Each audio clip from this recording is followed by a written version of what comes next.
Bismillah, Assalamualaikum warahmatullahi wabarakatuh. Alhamdulillah, Allahumma sholli ala Muhammad wa ala ali Muhammad. Baik, bagaimana kabar hari ini untuk anak-anakku sekalian? Semoga tetap diberikan kesehatan dan semangat untuk belajar dan selalu bersyukur apapun keadaan yang kita miliki saat ini. Alhamdulillah, hari ini kita masih bisa diberikan kesempatan belajar. Hari ini kita belajar fikih, yaitu kita akan mempelajari yang pertama, niat termasuk syarat wudhu. Yang kedua, wudhu tidak sah kecuali dengan menggunakan air suci. Dan yang ketiga, wajib bagiku untuk menghilangkan semua benda yang akan menghalangi sampainya air ke anggota tubuh. Baik, yang pertama, sebelum kita membahas tiga hal tersebut, kita bahas tentang apa sih makna yang benar tentang syarat wudhu dari kalimat-kalimat berikut ini. Nah, ada tiga pilihan.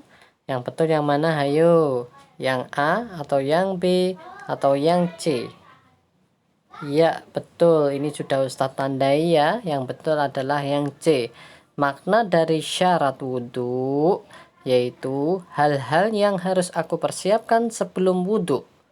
Nah, di sini berarti sesuatu atau hal yang disiapkan sebelum wudhu ya. Ketika sebelum wudhu, dan wudhuku tidak akan sah jika tidak melakukannya. Sehingga jika persiapan sebelum wudhu itu tidak terpenuhi, maka tidak sah. Nah, apa saja sih itu syarat-syarat wudhu itu? Setelah kita mengetahui maknanya, kita membahas apa yang ada di dalam syarat-syarat wudhu. Nah, untuk syarat yang pertama yaitu apa? Niat. Nah, niat ini kan sebelum wudhu. Jadi sebelum wudhu itu kita sudah berusaha untuk berniat. Nah, maknanya adalah apa makna niat?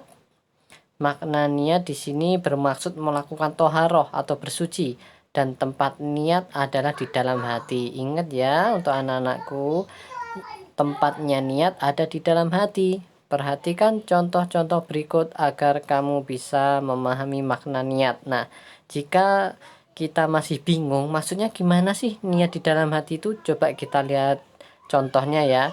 Kita lihat contoh yang pertama. Contoh yang pertama, ada orang yang berwudu karena ingin sholat atau membaca Al-Quranul Karim. Maka ia termasuk atau ia telah melakukan niat wudhu. Ingat, nah, dia itu ada orang ingin berwudhu karena ingin sholat. Contoh nih, Allahu Akbar, Allahu Akbar. Oh, sudah azan duhur. Aku mau wudhu dulu, mau sholat zuhur. Nah, itu sudah tergolong untuk melakukan niat wudhu ya. Jadi tidak perlu dilafadzkan ya dengan bacaan-bacaan tertentu, tidak perlu. Namun ketika kita sudah, hati kita itu sudah berniat atau ingin wudhu untuk sholat, maka itu sudah termasuk dalam niat, dan itu wudhunya sudah memenuhi ya syarat niatnya dalam wudhu. Baik, contoh yang kedua nih, ada orang yang membasuh kedua tangannya untuk membersihkan karena selesai bermain. Kemudian ia membasuh muka, kepala, dan kedua kakinya. Ia tidak menginginkan kecuali hanya sekedar membersihkan badan. Maka perbuatan ini tidak sah untuk dikatakan sebagai wudhu karena ia tidak meniatkannya ya. Jadi meskipun dia membasuh penuh, membasuh anggota-anggota wudhunya yang wajib, membasuh dengan sempurna ya, mulai dari cuci tangan, kemudian baca bismillah, kemudian dia membasuh tangannya yang kotor, membasuh mukanya, mengusap kepalanya, bahkan membasuh kakinya seperti wudhu lengkap ya yang dia basuh. Namun dia tidak meniatkannya untuk berwudhu, tapi niatnya apa?